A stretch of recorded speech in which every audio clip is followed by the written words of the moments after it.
आप देख रहे हैं राजपथ, क्विंट हिंदी, क्विंट अंग्रेजी पर हमारी ये खास बातचीत हो रही है झारखंड के युवा मुख्यमंत्री हेमंत सोरेन से।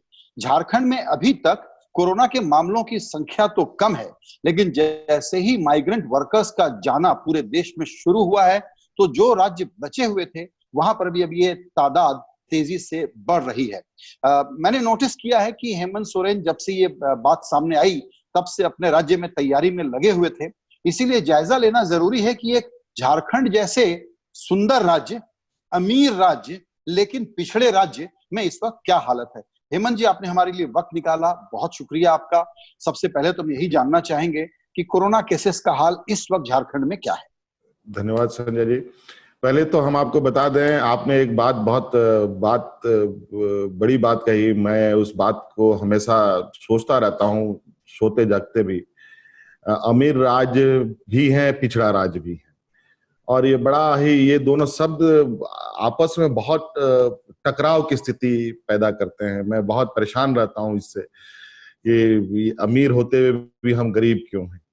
और आज इस पिछड़ेपन में, जो इस संक्रमण में जो हम फंसे हैं, ये संक्रमण से निकलने के लिए आज कितनी जद्दोजहद करनी पड़ रही है। कितनी, मतलब हर एक रुपया के लिए केंद्र सरकार की आस लगाओ, हर एक रुपया के लिए केंद्र सरकार की आस लगाओ। बड़ा ही विचित्र है। खैर, वो सब चीजें पर भी हम लोग आगे आएंगे। जब केंद्र सरकार से हम लोग अभी आगे बातें बढ़ेगी तो ये सारी बातों को भी मैं अब मुखरता से रखूंगा और कई चीजों पर उनके साथ जरूर वार्ता करूंगा कि आखिर ऐसा क्यों हो रहा है हमारे राज्यों के साथ। और हमारे लिए यहाँ पर जो कोरोना का स्थिति है, मैंने पहले भी कहा था कि हमारी जो समस्याएं हैं, समस्या अभी शुरू हुई है। समस्या पहले तो नहीं के बराबर थी, और अभी हम लोग लगभग 450 के लगभग संक्रमण की संख्या है। और मैं संक्रमण की संख्या देख करके मैं बहुत ज्यादा आश्चर्य नहीं हूं, क्योंकि मुझे उम्मीद थी और हो सकता है इससे अधिक भी हम जाएंगे। लेकिन खुशी वाली बात यह है कि हमारे यहाँ जो रिकवरी रेट है वो रेशियो बहुत अच्छा है, और लगभग हम इस मामले में बहुत बेहतर प्रदर्शन कर रहे हैं। और जो हम लोगों ने सीमित संसाधनों के साथ जो हम लोगों ने अरेंजमेंट कर रखा है इस राज्य में, उसमें अगर आप देखेंगे या जानकारी लेंगे ग्राउंड रिपोर्ट में, तो किसी तरीके का कोई हाहाकार या कोई ऐसे अव्यवस्थित माहौल आपको नहीं मिलेगा। आज हम लोगों ने, पहले मैंने कहा था कि मैं 2 चीजों पर बहुत तेजी से मैंने काम किया था जैसे ही ये संक्रमण का आहट हुआ था। एक सामाजिक सुरक्षा पर, एक दूसरा स्वास्थ्य सेवा पर। सामाजिक सुरक्षा हमारा आज के दिन में यूएसपी है। वो इतना स्ट्रांग है कि आज प्रवासी आ रहे हैं, वो भी खुश हैं। जो यहाँ पर पहले से बेरोजगार बैठे पड़े, वो भी खुश है। पूरा ग्रामीणों में एक शांति का माहौल है। और स्वास्थ्य सेवा में जहां तक की बात है, आज हम लोगों ने क्वारंटाइन सेंटर को बहुत बड़े पैमाने पे उसको इस तरीके से उसका मैपिंग करके उसको अरेंजमेंट किया है कि आज मात्र हमारे क्वारंटाइन सेंटर में 8 से 10 लोग के जैसे हैं, जिसको हम बहुत आसानी से लुकआउट कर सकते हैं। आसानी से उसके लिए स्वास्थ्य व्यवस्था उपलब्ध करा पाते हैं, भोजन उपलब्ध करा पाते हैं। आज हम लोगों ने लगभग पूरे राज्य में जो क्वारंटाइन सेंटर जो जिले मुख्यालय में हुआ करते थे, या पहले रांची राजधानी में होता था, मतलब गिने चुने हुआ करते थे, अब इसको हम लोगों ने पंचायत स्तर तक बढ़ा दिया है। पंचायतों के अंदर ही उन पंचायतों के लोगों को क्वारंटाइन किया जाता है। और जहां उनकी संख्या 8 से 10 रहती है, और बड़े सुंदर ढंग से लोगों को हम लोग मैनेज कर रहे हैं। आपका एक आंकड़ा आपने दिया था, मैंने पढ़ा उसको, कि करीबन 7 लाख माइग्रेंट वर्कर्स हैं जो लौटने के लिए रजिस्टर हुए हैं। उसमें अब तक कितने वापस आ गए, कितने को अभी वापस लाना है, और ट्रेनों की समस्या क्या है? क्योंकि केंद्र राज्य पर और राज्य केंद्र पर इल्जाम लगा रहा है कि वो ट्रेन ले नहीं रहे, चलने नहीं दे रहे। आपका कहना है कि वो ट्रेन दे नहीं रहे। संजय जी, देखिए, इसमें लगभग हमारे राज्य में 166 ट्रेन के लगभग आ चुकी हैं, और अभी और भी पाइपलाइंस में हैं, और भी शेड्यूल्ड है, और लगातार ट्रेनें आ रही हैं हमारे यहाँ। लेकिन बड़ा दुर्भाग्य की बात है कि केंद्र सरकार दिन भर में लगभग 2, 3, 4 एडवाइजरी नोट जारी करते हैं, और शुरू से ही यही इनका रहा है। और आज इतनी अव्यवस्थित हो गई है, आज इतनी मतलब चूंकि चीजें तो राज्य सरकार को झेलनी पड़ती हैं। अभी पहले का व्यवस्था था कि राज्य सरकार दूसरे राज्यों के साथ तालमेल बना करके मजदूरों को लाए, लेकिन अभी कुछ दिन पहले नई एडवाइजरी आई कि अब भारत सरकार ही ट्रेनों का लोकेशन तय करेगी, भारत सरकार ही इसको अब मैनेज करेगी। अब नतीजा ये हो गया कि जो चीज हम लोग का स्मूथली चल रही थी, अब वो चीज अचानक कोलैप्स करके भारत सरकार ने टेकअप कर लिया, और नतीजा ये हुई जो 10 घंटे में ट्रेन आती थी अब 100 घंटे में आ रही है, 70 घंटे में आ रही है। और इतनी बुरी स्थिति है कि लोगों को खाने पीने को लेकर के एकदम बिल्कुल ट्रेनों में भी बद से बद, पहले तो सड़कों में बद से बदतर हालत हुई थी, अब ट्रेनों में बद से बदतर हालत हुई पड़ी है। क्यों ऐसा हो रहा है? ये क्योंकि भारत सरकार के नियमों का पालन करने को लेकर के ये होती है, और ये लगातार अपने तरीके से नए नए आदेश जारी करते हैं, और राज्य सरकारों को मुसीबत झेलनी पड़ती है। आना होता है कोडरमा में, ट्रेन का शेड्यूल होता है, पहुंच जाता है रांची। अब बताइए ऐसी स्थिति में रांची प्रशासन क्या करेगी? अचानक उसके स्टेशन में ट्रेन आ गई है। नहीं तो इसको अगर पिन पॉइंट, क्योंकि देखिए आप हैं ग्राउंड पे और आप इसको झेल रहे हैं, मतलब आप डायरेक्ट पार्टी हैं इसमें, ये बताइए कि हाँ, ये जो रेल मंत्री पीयूष गोयल कहते हैं कि आपने झूठ कहा कि हवाई जहाज मांगे, वो कहते हैं कि कोई ट्रेन भटकी नहीं रास्ते से, आप बता रहे हैं कि ट्रेन रास्ते से भटकी है। संजय जी, मैं आपको बताऊंगा, ये लोग अब विशुद्ध रूप से कोई काम नहीं कर रहे हैं, राज्य सरकारों को उलझा रहे हैं, और कमोबेश भारतीय जनता पार्टी शासित राज्यों को बैकडोर मदद करने में लगे हैं। और जो भारतीय जनता पार्टी शासित राज्य नहीं है, उनको कहीं ना कहीं किसी तरीके से उनको परेशानी में डाला जा रहा है।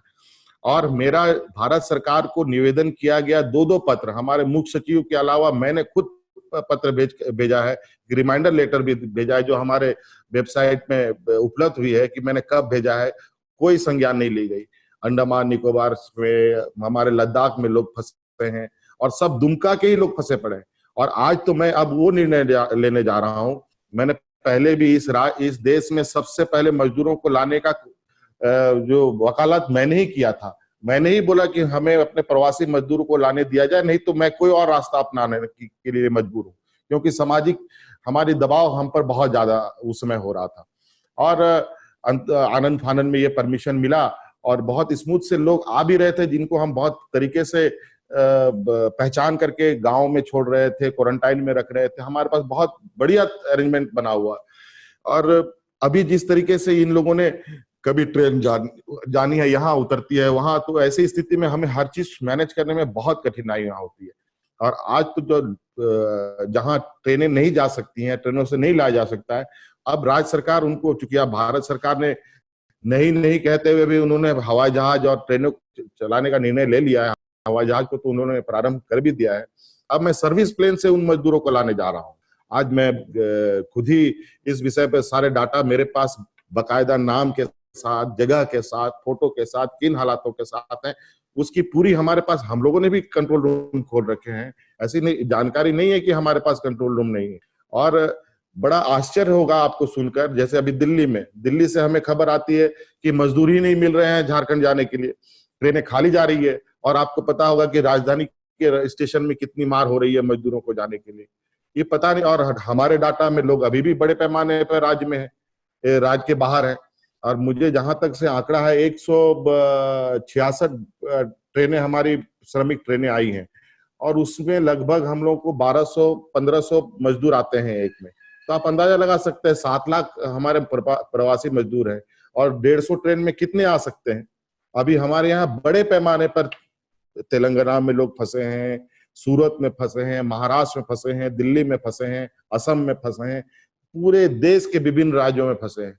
यहाँ तक कि हरियाणा की स्थिति तो ये, हरियाणा से तो कोई कॉल लेता ही नहीं है कि वहां से मजदूरों को भेजने की बात है। और तो और आपको हम आश्चर्यचकित करने वाली बात बताएंगे कि अब कई जगह हमारे लोगों को बंधुआ मजदूर बना के रखा गया है, उनको बकायदा प्लांटों में ताला लगा के रखा गया है, और उनको आने नहीं दिया जा रहा है। ये आप बहुत गंभीर बात बता रहे हैं कि आपके मजदूरों को, जो जाहिर है कि प्राइवेट सेक्टर की कंपनियों के उद्यमी होंगे, वो आने से रोक रहे हैं, क्योंकि खबरें आई थी जहां सरकार के पास जब गए ये उद्योगपति लोग या बिल्डर लोग, बेंगलोर से खबर आई, तो वहां पर सरकार ने कहा इनको जाने से रोक लो, उसके बाद चालू किया। क्या आप पर ये दबाव और तरीके से भी आ रहा है? क्या आपको आने वाले दिनों में ये अनुमान है कि अब आपको रसूख वाले लोग फोन करेंगे कि भाई मजदूर वापस भेजो? आप तो देखिए, ये फोन करेंगे क्या, वो तब जब आएगी बात तब की बात होगी, लेकिन ये बात बहुत गलत है कि हमारे मजदूरों को ताला बंद करके रखा जा रहा है। कहां और हुई है ऐसी वारदात? देखिए, तमिलनाडु में फंसे हुए हैं हमारे लोग, जो जिनके ऊपर जिनको बंधक बना करके रखा गया है, और वो भी महिलाएं हैं।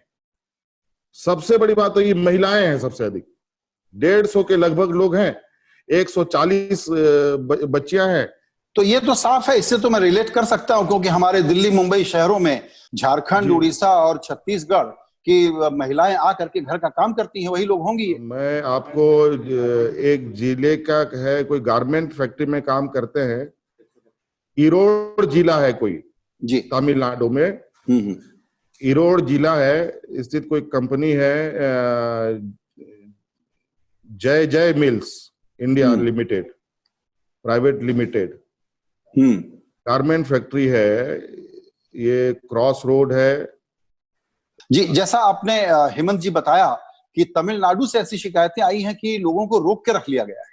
वहां से रख लिया गया, अहमदाबाद और सूरत में लोगों को हाजत में बंद कर दिया गया है, और उनको निकलने नहीं दिया जा रहा है। जो थोड़ी बहुत इनको खाने पीने को लेकर के जो लोगों से झड़प हुई थी उनको, और इस तरीके से व्यवहार हो रहा है। तो फिर आने वाला समय में प्रवासी मजदूरों का मूवमेंट भी एक बहुत लीगलाइज तरीके से ही संभव है, नहीं तो बहुत मुश्किल है। जो आज देश ने एक नया चेहरा देखा है अमानवीयता का, वो बहुत पीड़ादायक रही है। और आज जिस तरीके से केंद्र सरकार ने राज्य सरकारों को उलझा दिया है, ये भी बहुत त्रासदी है। आज ट्रेनों को चलाकर खुद चलाने का निर्णय जो इन्होंने लिया है, ये बड़ा आश्चर्य करने वाला है। मेरा ये मानना है, अगर केंद्र सरकार को खुद ही ट्रेन लेनी है, खुद ही ट्रेन चलानी थी, तो आज कम से कम राज्य सरकारों से उनके डाटा के अंदर मौजूद लोगों की सूची ले लेते ये लोग। इनके पास वो सिस्टम उपलब्ध पहले से ही है, वो टिकट भी काटते हैं, कौन ट्रेन किस राज्य में जाएगी, कौन पैसेंजर किस राज्य का है। ये लोग बहुत सेग्रीगेट तरीके से लोगों को ला सकते हैं। तो आप ये बताएं, आपने जो अभी जानकारी दी, जाहिर है कि लॉजिकली आपको इसको टेकअप करना पड़ेगा, तो आप इसको कैसे टेकअप कर सकते हैं और जिनका ये जिम्मेदारी है दिल्ली के लेवल पर, उनके संज्ञान में ला सकते हैं कि झारखंड के लोगों को गैर कानूनी तरीके से रोका जा रहा है, गिरफ्तार करके हिरासत में रखा जा रहा है? नहीं, बिल्कुल ये बातें आएंगी, इस बात को मैं फ्लैग कर रहा हूँ। ये सारी बातें हम अभी, मैं 2-3 दिन से गृह मंत्री जी से भी संपर्क करने का कोशिश कर रहा हूँ, लेकिन व्यस्तता हो सकता है, शायद इससे वजह से, व्यस्तता अधिक होने की वजह से हमारी बात नहीं हो पा रही है। आप ये कह रहे हैं कि, एक मिनट हेमंत जी, आप कह रहे हैं कि झारखंड राज्य के मुख्यमंत्री 2-3 दिन से गृह मंत्री जी से संपर्क करने की कोशिश कर रहे हैं और संपर्क नहीं हो पाया है? जी, कल भी हमने फोन लगाया है, परसों भी हमने फोन लगाया है, संजोग से बात नहीं हो पाई है। और चूंकि ये भी अच्छा नहीं लगता है कि दिन भर फोन करो, एक मैसेज भी बहुत बड़ी बात होती है। उनके तरफ से कोई संदेश आता है तो हम लोग जरूर उसको लुकआउट करते हैं, कॉल बैक करते हैं, या फिर उनसे जो भी उनका निर्देश है उसको सुनने का हम लोग भी काम करते हैं। तो राज्य सरकार की भी बातें कान तक जानी चाहिए, क्योंकि हमारे पास मजदूरों की जो खबर आती है जो बहुत हमें तकलीफ देती है। तो इसके लिए तो अब चूंकि केंद्र सरकार इसकी जिम्मेवारी ले रखी है, तो फिर हम और राज्य सरकार अपने जवाबदेही से बचेगी दूसरे राज्यों में, तो मुझे केंद्र सरकार को ही बोलना ज्यादा बेहतर होगा कि उन राज्यों में लोग हैं, उनको झारखंड पहुंचाने की व्यवस्था बेहतर तरीके से हो। राज्य सरकारों के ऊपर ही सारा बर्डन आना है।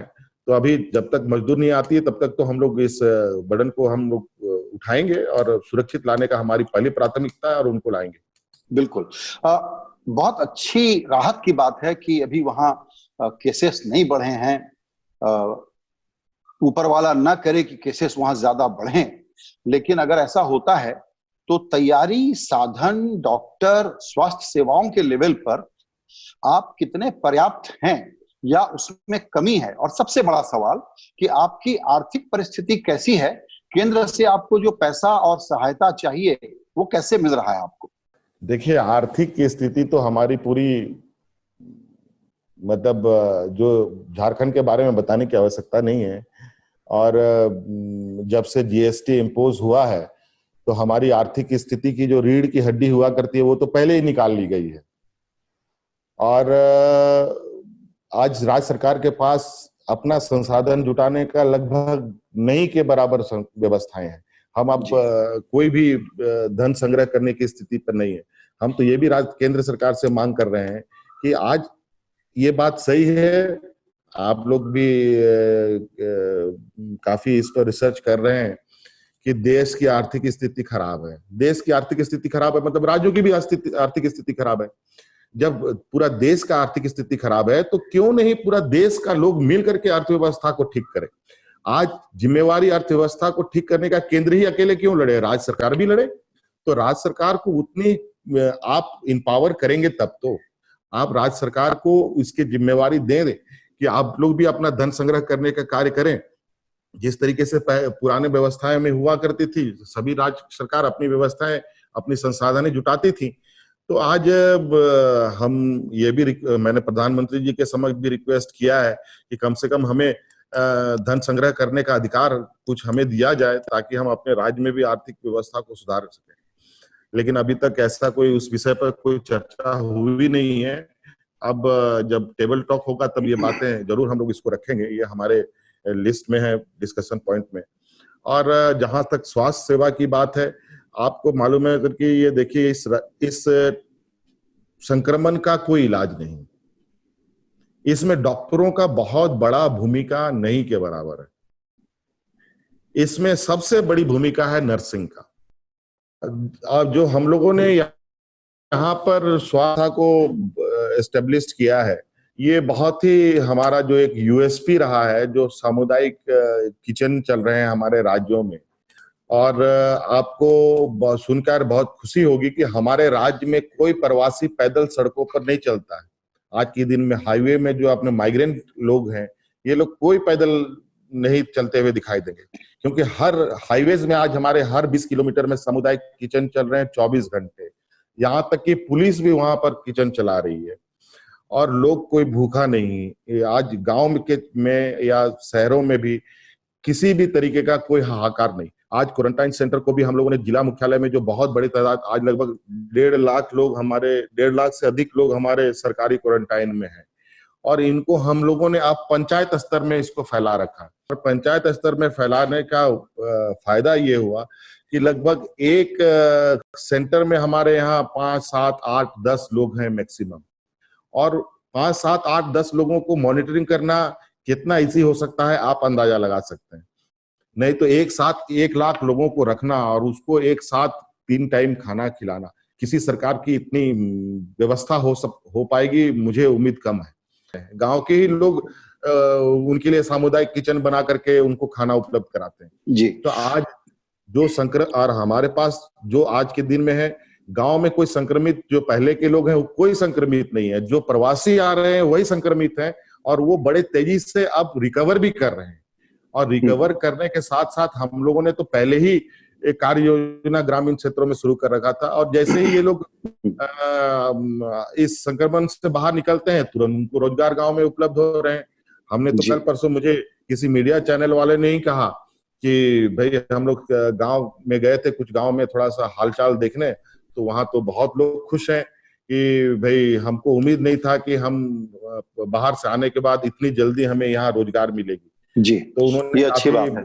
तो हालांकि आपके यहाँ समस्या बड़ी नहीं बनी है, लेकिन जो लोग वापस आए हैं उनके लिए रोजगार, और चूंकि इकोनॉमिक एक्टिविटी थोड़ा बहुत इम्पैक्टेड होती है, तो उन लोगों के लिए उनको जो इमीडिएट मदद चाहिए भोजन वगैरह के अलावा, आप कोई खास योजना चला रहे हैं जिसमें कि इमीडिएट कैश ट्रांसफर हो पाए? कैश ट्रांसफर की बात नहीं है। जब हम रोजगार ही उपलब्ध करा देंगे तो कैश ट्रांसफर करने की क्या आवश्यकता पड़ती है। और आज हम इनको अनाज दे ही रहे हैं, जिनके पास कार्ड है, जिनके पास कार्ड नहीं है, उन सबको अनाज हम दे रहे हैं। और जिनके पास मतलब और साथ में रोजगार भी दे रहे हैं। रोजगार वो पैसे भी कमा, अनाज सरकार मुफ्त दे ही रही है। और आज मतलब कुल मिलाकर के हमारे यहाँ किसी भी तरह का अराजकता की स्थिति आज के दिन में नहीं है। कल ही हमने एक निर्णय, एक आदेश जारी किया है शहरी क्षेत्रों में। हालांकि ये निर्णय थोड़ा लेने में मुझे विलंब हुआ, लेकिन हमने उसको निर्णय कल ले ही लिया है, और वो रोजगार से ही जुड़ा संबंध है, बातें रखती है। अब चूंकि आप अंदाजा लगा सकते हैं, ये हम ही नहीं, मुझे लगता है पूरा देश का हर राज्य कर सकता था ये काम विगत 2 महीने में। जो आने वाला समय में वो समस्या उत्पन्न होगी। हमने निर्णय लिया है कि 2 महीना अभी बंद था, हम लोग ये काम बहुत आराम से कर सकते थे, लेकिन अब थोड़ा जल्दी में करना पड़ेगा। और वो काम किया था कि शहरी क्षेत्रों में जितनी भी नाली है, जितने भी ड्रेनेज सिस्टम है, सबको साफ सुथरा कर देना, ताकि आने वाला समय में बरसात के दिनों में कोई गंदगी ना फैले, किसी तरीके का कोई महामारी की स्थिति ना उत्पन्न हो। और आए दिन बरसातों को लेकर के कई राज्य बहुत कटघरे में खड़े होते हैं, हमको भी कई बार सुनने को मिलता है। और हमने बड़े पैमाने पर ये काम शुरू कर दिया, पूरे राज्य के हर नगर इकाई, नगर पंचायत, नगर निगम में ये काम प्रारंभ करने का निर्देश दे दिया है। और मुझे लगता है कि अभी चूंकि गाड़ियां भी नहीं चल रही है, सब लोग घर के अंदर है, ट्रैफिक नहीं है, और इस समय ये काम करने में और आसानी हो सकता था, और बड़े पैमाने में लोगों को रोजगार भी दिया जा सकता था। बिल्कुल। आपसे चलते चलते फिर एक सवाल पूछूंगा हेमंत जी, वही सवाल कि जो राज्य और केंद्र में इश्यूज आ रहे हैं, जो ट्रेनों का आपने हाल बताया, मजदूरों का बताया, मैं फिर से एक सवाल पूछना चाहता हूं। हर नेता बोलता है कि युद्ध का समय है, राजनीति नहीं करनी चाहिए, अभूतपूर्व संकट है, इंसानियत का संकट है। उसके बावजूद ये पॉलिटिक्स जो हो रही है, ये क्यों हो रही है और इसका इलाज आप क्या कर सकते हैं? देखिए, ये तो मैं शुरू में कहा था, हम लोगों का भी एक विपक्षों की एक मीटिंग हुई थी, और हमारे प्रधानमंत्री जी के साथ कई बार वीडियो कॉन्फ्रेंसिंग भी हुआ, और सभी लोगों ने एक सिरे से ये बात जरूर कही है कि अभी संक्रमण का समय है, अभी पॉलिटिक्स करने की आवश्यकता नहीं है। लेकिन पॉलिटिक्स ना हो तो फिर कोई समस्या ही ना हो, नहीं होता आज के दिन में देश में, मैं ये समझता हूं। और आज ये समस्या इतनी उत्पन्न हो गई है, और ऐसे स्थिति में मैं समझता हूं ये पॉलिटिक्स का भी एक हिस्सा है, जो आज ये समस्या आज विकराल रूप धीरे धीरे ले रहा। आज मैं इस बात के पक्ष में जरूर आपके साथ हूं कि आज के दिन में पॉलिटिक्स नहीं होना चाहिए। आज मैं बीते बातों, आज कई ऐसे निर्णय हैं जिसको आप देखेंगे कि पूर्व में लिए गए निर्णय गलत रहे हैं, जिसका वजह आज खामियाजा देश पूरा भुगतने जा रहा है। आने वाला समय में ये लोगों के संक्रमण की संख्या घटने नहीं जा रही है, ये बढ़ने जा रही है। कौन से फैसले अगर आप बताएंगे तो अच्छा होगा, क्योंकि ये जागरूकता फैलाता है। अब जैसे अब लोगों को विभिन्न राज्यों में छोड़ने की बात हो रही है, विभिन्न राज्यों में छोड़ा जा रहा है, प्रवासी मजदूरों को भेजा जा रहा है। आज ऐसी स्थिति क्यों आ गई? अगर लॉकडाउन के पहले ही अगर 1 हफ्ते का ग्रे एरिया केंद्र सरकार देशवासियों को दिया रहता, तो मुझे लगता है कि सभी लोग अपने अपने घरों की ओर आ जाते। तो कई देशों ने ऐसा काम किया है कि लॉकडाउन से पहले अपने देशवासियों को कई दिनों का ग्रे टाइम दिया है, जहां सब लोग वापस अपने अपने देश चले गए। आज हमें जहां का तहां रख दिया। अब नतीजा ये हुआ, जो लोग संक्रमित नहीं थे वो भी संक्रमित हो गए। अब तो ये वाली बात हो गई कि पूरा शरीर में धूल लपेट लिया, उसके बाद सब लोगों को भेज दो। और जब हम 500 लोग थे तो उस समय आप लोगों ने लॉकडाउन रखा, और जब हम 80,000 1 लाख से ऊपर पार कर गए तब आप लॉकडाउन खुला पड़ा है। अब ऐसी स्थिति में तो राज्यों की परेशानी बढ़ेगी, और आज दूसरे राज्यों से लोगों को भेजने का कारण क्या पड़ा? आज इतनी लोग इतने परेशान क्यों हैं कि गुजरात से, महाराष्ट्र से, दिल्ली से मजदूरों को भेजो? आज वो इसलिए क्योंकि हम लोगों ने मजदूरों के प्रति कोई संवेदनाएं नहीं दिखाई, और आज मजदूरों की स्थिति हुई स्थिति में चली गई कि अगर वहां मजदूर होते तो शायद उस राज्य को संभाल पाना बहुत मुश्किल होता, और एक खून खराबे की स्थिति आ जाती। और आज अपने राज्य को बचाने के लिए मजदूरों को भेज दो। आज अपने राज्य में अपने मजदूरों के साथ जिस तरीके से लोग व्यवहार कर रहे हैं, अपने प्रियजनों की तरह उनका आदर सत्कार कर रहे हैं, जिस तरीके से हम उनका देखभाल कर रहे हैं, जिस तरीके से हम उनको क्वारंटाइन में रखते हैं, जिस तरीके से हम उसको अनाज दे रहे हैं, जिस तरीके से समुदाय किचन की व्यवस्था हमने उनके लिए की है, अगर ये व्यवस्था उन राज्यों में होता तो शायद मजदूर भी आज सुरक्षित और बिल्कुल ये सहज महसूस करते। ये बड़ा सवाल है हेमंत जी कि क्यों बड़े बड़े शहर, औद्योगिक केंद्र कुछ लाख मजदूरों का ख्याल नहीं रख पाए, खाना नहीं दे पाए, उनको शेल्टर नहीं दे पाए, और ये बताता है कि हमारे गवर्नेंस की हालत कैसी है।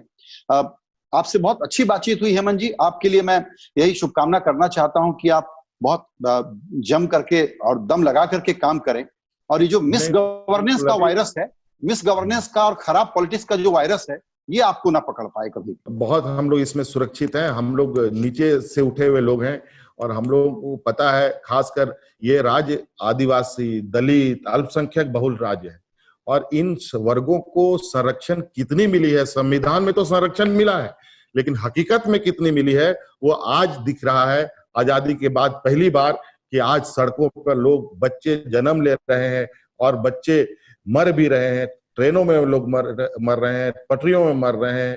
ये स्थिति है आज इन वर्गों का। बिल्कुल। आप को बहुत बहुत शुभकामनाएं। आगे बड़ा मेहनत का समय है आपके लिए, और आपने समय निकाला हमसे बातचीत के लिए, आपका बहुत धन्यवाद। जी धन्यवाद।